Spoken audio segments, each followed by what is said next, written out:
अपराधों के अनुसार दंड के प्रयोग। पुष्कर कहते हैं, राम, अब मैं दंड नीति का प्रयोग बतलाऊंगा जिससे राजा को उत्तम गति प्राप्त होती है। 3 जौ का 1 कृष्णल समझना चाहिए। 5 कृष्णल का 1 मास होता है। 60 कृष्णल अथवा 12 मास आधे कर्ष के बराबर बताए गए हैं। 16 मास का 1 सुवर्ण माना गया है। 4 सुवर्ण का 1 निष्क और 10 निष्क का 1 धरण होता है। ये तांबे, चांदी और सोने का मान बताया गया है। परशुराम जी, तांबे का जो कर्ष होता है उसे विद्वानों ने कार्षिक और कार्षापण नाम दिया है। 250 पण पैसे प्रथम साहस दंड माना गया है। 500 पण मध्यम साहस और 1000 पण उत्तम साहस दंड बताया गया है। चोरों के द्वारा जिसके धन की चोरी नहीं हुई है, तो भी जो चोरी का धन वापस देने वाले राजा के पास जाकर झूठ ही ये कहता है कि मेरा इतना धन चुराया गया है, उसके कथन की असत्यता सिद्ध होने पर उससे उतना ही धन दंड के रूप में वसूल करना चाहिए। जो मनुष्य चोरी में गए हुए धन के विपरीत जितना धन बतलाता है अथवा जो जितना झूठ बोलता है, उन दोनों से राजा को दंड के रूप में दूना धन वसूल करना चाहिए, क्योंकि वे दोनों ही धर्म को नहीं जानते। झूठी गवाही देने वाले क्षत्रिय, वैश्य और शूद्र, इन तीनों वर्णों को कठोर दंड देना चाहिए, किंतु ब्राह्मण को केवल राज्य से बाहर कर देना ही उचित है। उसके लिए दूसरे किसी दंड का विधान नहीं है। धर्मज्ञ जिसने धरोहर हड़प ली हो, उस पर धरोहर के रूप में रखे हुए वस्त्र आदि की कीमत के बराबर दंड लगाना चाहिए। ऐसा करने से धर्म की हानि नहीं होती। जो धरोहर को नष्ट करा देता है अथवा जो धरोहर रखे बिना ही किसी से कोई वस्तु मांगता है, उन दोनों को चोर के समान दंड देना चाहिए या उनसे दूना जुर्माना वसूल करना चाहिए। यदि कोई पुरुष अनजान में दूसरे का धन बेच देता है तो वो भूल स्वीकार करने पर निर्दोष माना गया है, परंतु जो जानबूझकर अपना बताते हुए दूसरे का सामान बेचता है, वो चोर के समान दंड पाने का अधिकारी है। जो अग्रिम मूल्य लेकर भी अपने हाथ का काम बनाकर न दे, वो भी दंड देने का ही योग्य है। जो देने की प्रतिज्ञा करके न दे, उस पर राजा को सुवर्ण 16 मास का दंड लगाना चाहिए। जो मजदूरी लेकर काम न करे, उस पर 8 कृष्णल जुर्माना लगाना चाहिए। जो असमय में भृत्य का त्याग करता है, उस पर भी उतना ही दंड लगाना चाहिए। कोई वस्तु खरीदने या बेचने के बाद जिसको कुछ पश्चाताप हो, वो धन का स्वामी 10 दिन के भीतर दाम लौटाकर माल ले सकता है, अथवा खरीदार को यदि माल पसंद न आवे तो वह 10 दिन के भीतर उसे लौटाकर दाम ले सकता है। 10 दिन से अधिक हो जाने पर यह आदान प्रदान नहीं हो सकता। अनुचित आदान प्रदान करने वाले पर राजा को 600 का दंड लगाना चाहिए। जो वर के दोषों को न बताकर किसी कन्या का वरण करता है, उसको वचन द्वारा दी हुई कन्या भी नहीं दी हुई के समान ही है। राजा को चाहिए कि उस व्यक्ति पर 200 का दंड लगावे। जो एक को कन्या देने की बात कहकर फिर दूसरे को कन्या देता है, उस पर राजा को उत्तम साहस 1000 पण का दंड लगाना चाहिए। वाणी द्वारा कहकर उसे कार्य रूप में सत्य करने से निसंदेह पुण्य की प्राप्ति होती है। जो किसी वस्तु को एक जगह देने की प्रतिज्ञा करके उसे लोभवश दूसरे के हाथ बेच देता है, उस पर 600 का दंड लगाना चाहिए।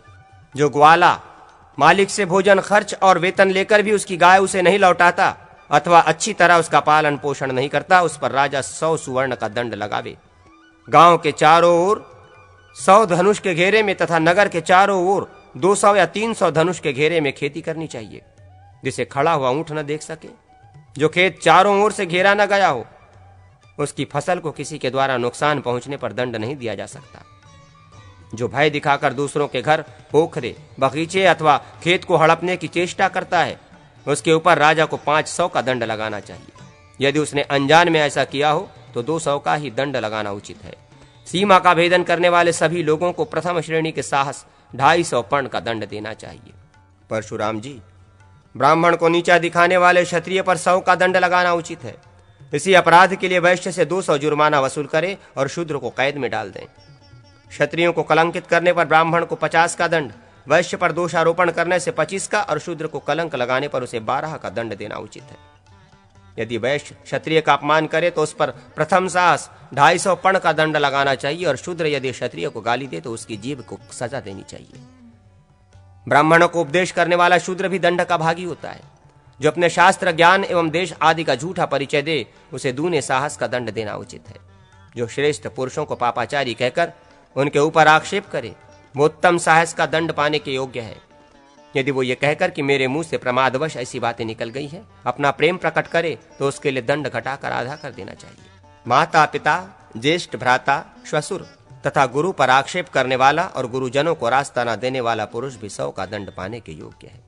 जो मनुष्य अपने जिस अंग से दूसरे ऊंचे लोगों का अपराध करे, उसके उसी अंग को बिना विचारे शीघ्र ही काट डालना चाहिए। जो घमंड में आकर किसी उच्च पुरुष की ओर थूके, राजा को उसके होठ काट लेना उचित है। उसी प्रकार यदि वो उसकी ओर मुंह करके पेशाब करे तो उसका लिंग, और उधर पीठ करके अपशब्द करे तो उसकी गुदा काट लेने के योग्य है। इतना ही नहीं, यदि वो ऊंचे आसन पर बैठा हो तो उस नीच के शरीर के निचले भाग को दंड देना उचित है।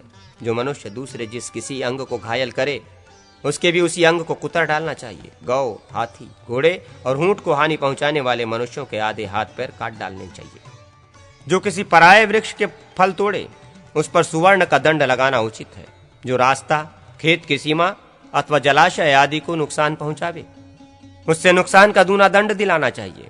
जो जानबूझकर या अनजान में जिसके धन का अपहरण करे, वो पहले उसके धन को लौटाकर उसे संतुष्ट करे, उसके बाद राजा को भी जुर्माना दे। जो कुएं पर से दूसरे की रस्सी और घड़ा चुरा लेता है तथा पौंसले नष्ट कर देता है, उसे 1 मास तक कैद की सजा देनी चाहिए। प्राणियों को मारने पर भी यही दंड देना उचित है। जो 10 घड़े से अधिक अनाज की चोरी करता है, वो प्राण दंड देने के योग्य है। बाकी में भी अर्थात 10 घड़े से कम अनाज की चोरी करने पर भी जितने घड़े अन्न की चोरी करे, उससे 11 गुना अधिक उस चोर पर दंड लगाना चाहिए। सोने, चांदी आदि द्रव्यों, पुरुषों तथा स्त्रियों का अपहरण करने पर अपराधी को वध का दंड देना चाहिए। चोर जिस जिस अंग से जिस जिस प्रकार मनुष्यों के प्रतिकूल चेष्टा करता है, उसके उसी अंग को वैसे ही निष्ठुरता के साथ कटवा डालना राजा का कर्तव्य है। इससे चोरों को चेतावनी मिलती है। यदि ब्राह्मण बहुत थोड़ी मात्रा में शाक और धान्य आदि ग्रहण करता है तो वो दोष का भागी नहीं होता।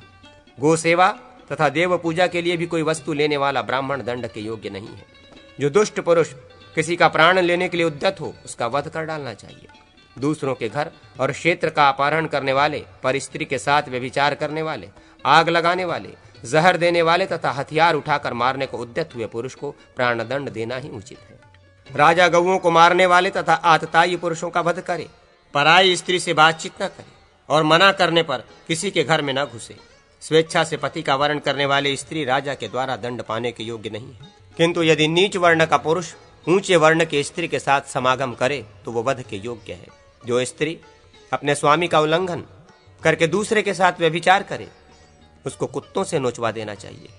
जो सजातीय पर पुरुष के संपर्क से दूषित हो चुकी हो, उसे संपत्ति के अधिकार से वंचित करके शरीर निर्वाह मात्र के लिए अन्न देना चाहिए।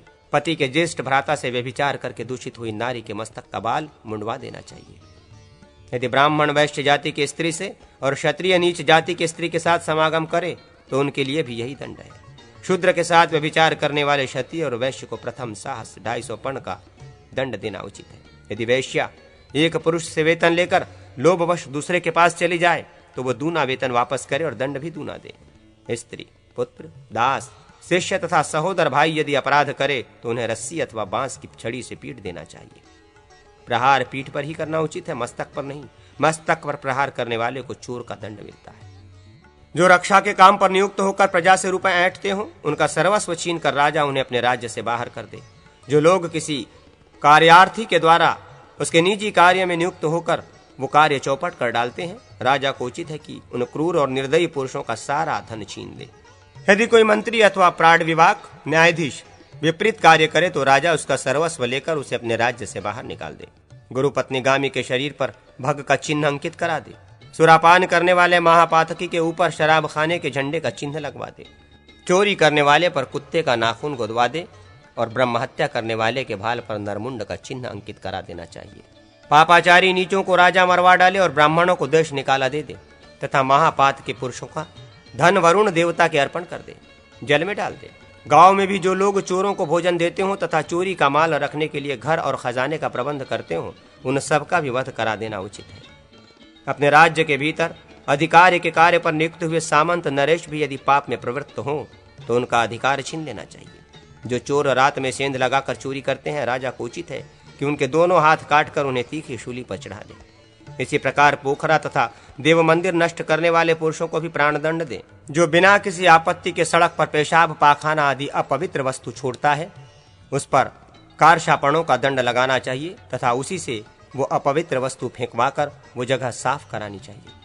प्रतिमा तथा सीढ़ी को तोड़ने वाले मनुष्यों पर 500 कर्षण का दंड लगाना चाहिए। जो अपने प्रति समान बर्ताव करने वालों के साथ विषमता का बर्ताव करता है अथवा किसी वस्तु की कीमत लगाने में बेईमानी करता है, उस पर मध्यम साहस 500 कर्ष का दंड लगाना चाहिए। जो लोग बनियों से बहुमूल्य पदार्थ लेकर उसकी कीमत रोक लें, राजा उन पर पृथक पृथक उत्तम साहस 1000 कर्ष का दंड लगावे। जो वैश्य अपने सामानों को खराब करके अर्थात बढ़िया चीजों में घटिया चीजें मिलाकर उन्हें मनमाने दाम पर बेचे, वो मध्यम साहस 500 कर्ष का दंड पाने के योग्य है। जालसाज को उत्तम साहस 1000 कर्ष और कलह पूर्वक अपकार करने वाले को उससे दूना दंड देना उचित है। अपभक्ष भक्षण करने वाले ब्राह्मण तथा शूद्र पर कृष्णल का दंड लगाना चाहिए। जो तराजू पर शासन करता है अर्थात दंडी मारकर कम तौल देता है, जालसाजी करता है तथा ग्राहकों को हानि पहुंचाता है, इन सबको और जो इनके साथ व्यवहार करता है उसको भी उत्तम साहस का दंड दिलाना चाहिए। जो स्त्री जहर देने वाली, आग लगाने वाली तथा पति, गुरु, ब्राह्मण और संतान की हत्या करने वाली हो, उसके हाथ, कान, नाक और होंठ कटवाकर बैल की पीठ पर चढ़ाकर उसे राज्य से बाहर निकाल देना चाहिए। खेत, घर, गांव और जंगल नष्ट करने वाले तथा राजा की पत्नी से समागम करने वाले मनुष्य घास फूस की आग में जला देने योग्य है। जो राजा की आज्ञा को घटा बढ़ाकर लिखता है तथा परिस्त्रीगामी पुरुषों और चोरों को बिना दंड दिए ही छोड़ देता है, वो उत्तम साहस के दंड का अधिकारी है। राजा की सवारी और आसन पर बैठने वाले को भी उत्तम साहस का ही दंड देना चाहिए। जो न्यायानुसार पराजित होकर भी अपने को अपराजित मानता है, उसे सामने आने पर फिर जीते और उस पर दूना दंड लगावे। जो आमंत्रित नहीं है उसको बुलाकर लाने वाला पुरुष वध के योग्य है। जो अपराधी दंड देने वाले पुरुष के हाथ से छूटकर भाग जाता है, वो पुरुषार्थ से हीन है। दंडकर्ता को उचित है कि ऐसे भीरू मनुष्य को शारीरिक दंड न देकर उस पर धन का दंड लगावे। युद्ध यात्रा के संबंध में विचार। पुष्कर कहते हैं, जब राजा ये समझ ले कि किसी बलवान आक्रंद राजा के द्वारा मेरा पारणिग्राह राजा पराजित कर दिया गया है, तो वो सेना को युद्ध के लिए यात्रा करने की आज्ञा दे। पहले इस बात को समझ ले कि मेरे सैनिक खूब हष्ट पुष्ट हैं, मृत्यों का भलीभांति भरण पोषण हुआ है, मेरे पास अधिक सेना मौजूद है तथा मैं मूल की रक्षा करने में पूर्ण समर्थ हूं। इसके बाद सैनिकों से घिरकर शिविर में जाए। जिस समय शत्रु पर कोई संकट आ पड़ा हो, दैवी और मानुषी आदि बाधाओं से उसका नगर पीड़ित हो, तब युद्ध के लिए यात्रा करनी चाहिए। जिस दिशा में भूकंप आया हो, जिसे केतु ने अपने प्रभाव से दूषित किया हो, उसी ओर आक्रमण करे। जब सेना में शत्रु को नष्ट करने का उत्साह हो, योद्धाओं के मन में विपक्षियों के प्रति क्रोध का भाव प्रकट हुआ हो, शुभ सूचक अंग फड़क रहे हों, अच्छे स्वप्न दिखाई देते हों तथा उत्तम निमित्त और शकुन हो रहे हों, तब शत्रु के नगर पर चढ़ाई करनी चाहिए। यदि वर्षा काल में यात्रा करनी हो तो जिसमें पैदल और हाथियों की संख्या अधिक हो, ऐसी सेना को कूच करने की आज्ञा दे।